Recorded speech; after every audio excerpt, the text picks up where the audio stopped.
Hi అండి, అందరికీ నమస్కారం. Welcome to my channel. ఈ వీడియోలో మహిళా పెన్షనర్ తన తదనంతరం పెన్షన్‌ని తొలి ప్రాధాన్యతగా ఎవ్వరికి ఇవ్వవచ్చు. సో, గతంలో ఈ రూల్స్ ఎలా ఉండేవి? ఇప్పుడు ఈ రూల్స్ ఎలా ఉన్నాయి? సో, ఒక పెన్షనర్ తదనంతరం డిఫాల్ట్‌గా పెన్షన్ అనేది ఎవరికి లభిస్తుంది? సో, ఎవరు అర్హులు? మహిళలకు ప్రాధాన్యత ఏంటి? మహిళా పెన్షనర్ యొక్క వారి పరిస్థితులు ఏంటని పూర్తి వివరాలతో ఈ వీడియోలో తెలుసుకుందాం. వీడియోని ఎక్కడే గాని స్కిప్ చేయకుండా ఎండ్ వరకు చూడండి. అప్పుడే ఇన్ఫర్మేషన్ పూర్తిగా అర్థమవుతుంది. అలాగే వీడియో చూస్తున్నటువంటి ప్రతి ఒక్కరు కూడా వీడియోకి ఒక లైక్ చేయండి ఫ్రెండ్స్. వీడియోని తోటి పెన్షనర్ మిత్రులతో అయితే షేర్ చేయండి. కొత్తగా మన ఛానల్ చూస్తున్నవారు సబ్స్క్రైబ్ చేసుకున్నట్లయితే దయచేసి మన ఛానల్ అయితే సబ్స్క్రైబ్ చేసుకోండి. దీని ద్వారా నేను చేసే లేటెస్ట్ వీడియోస్ అన్నీ కూడా మీ వరకు రీచ్ అవుతాయి. ఇక ఆలస్యం చేయకుండా మనం వీడియోలోకి అయితే వెళ్దాము. ఫ్రెండ్స్, విషయానికి వచ్చినట్లయితే మహిళా ఉద్యోగి పెన్షన్ అనేది పిల్లలకే అండి. సో, ఇప్పుడు మారిందనమాట. సో, నామినీగా తొలి ప్రాధాన్యత పిల్లలకే ఇవ్వవచ్చనమాట. పౌర సర్వీసుల ఫ్యామిలీ పెన్షనర్ నిబంధనలకు కొన్ని సవరణలైతే జరిగాయి. ఆ సవరణలు ఇప్పుడు మనం తెలుసుకుందాము. కీలక నిర్ణయం అండి. సామాజికంగా, ఆర్థికంగా తీవ్ర ప్రభావం చూపే కీలక నిర్ణయాన్ని కేంద్ర ప్రభుత్వం తీసుకుంది. ప్రభుత్వ మహిళా ఉద్యోగులు, మహిళా పెన్షన్దారులు తన మరణానంతరం కుటుంబ పెన్షన్‌ను భర్తకు కాకుండా కుమారుడికో, కూతురికో చెందేటట్టు నామినేట్ చేయవచ్చని ప్రకటించిందనమాట. మహిళలకు సమాన హక్కులు కల్పించే దిశగా అయితే ప్రధాని మోడీ ఈ నిర్ణయం తీసుకున్నారని కేంద్ర సిబ్బంది వ్యవహారాల సహాయ మంత్రి జితేంద్ర సింగ్ గారైతే వెల్లడించారు. సో, ఇంతవరకు మహిళా ఉద్యోగి లేదా పెన్షన్‌దారు తన తదనంతరం కుటుంబ పెన్షన్‌ను ఆమె భర్తకు లేక అతని మరణానంతరం పిల్లలకు ఉండేది. సో, ఫస్టు భర్త ఉండేవారు.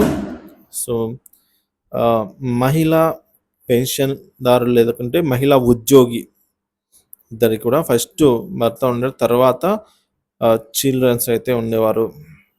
కానీ ఇప్పుడు డైరెక్ట్‌గా చిల్డ్రన్సే ఉన్నారండి. భర్తనైతే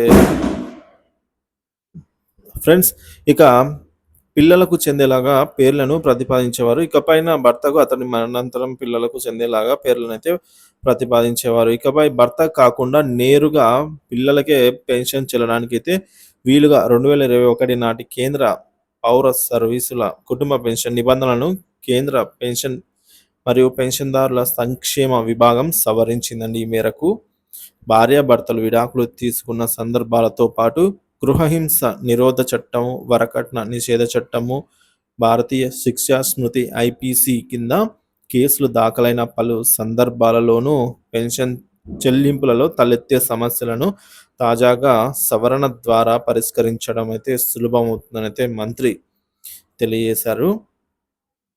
లిఖితపూర్వకంగా విజ్ఞాపన చేయాల్సి అయితే ఉంటుంది దీనికోసం. సో, తన మరణానంతరం భర్త కాకుండా పిల్లలకే కుటుంబ పెన్షన్ చెల్లాలి అంటే మహిళా ఉద్యోగి తన విభాగాధిపతికి లిఖితపూర్వకంగా విజ్ఞాపనను సమర్పించాల్సి అయితే ఉంటుంది. ఆమె తదనంతరం అది అమల్లోకి అయితే వస్తుంది. పిల్లలు లేని సందర్భాలలో భర్తకే పెన్షన్ అందుతుందనేది గమనించాలి.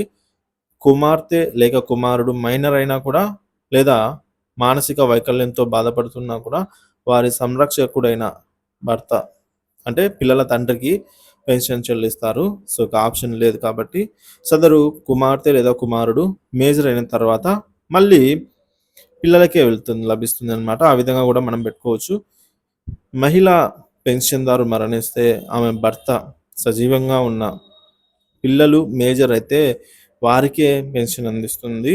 సో, ఈ మేరకు మహిళా ప్రభుత్వ ఉద్యోగి ముందుగానే లిఖితపూర్వకంగా దరఖాస్తునైతే సమర్పించవలసి అయితే ఉంటుంది.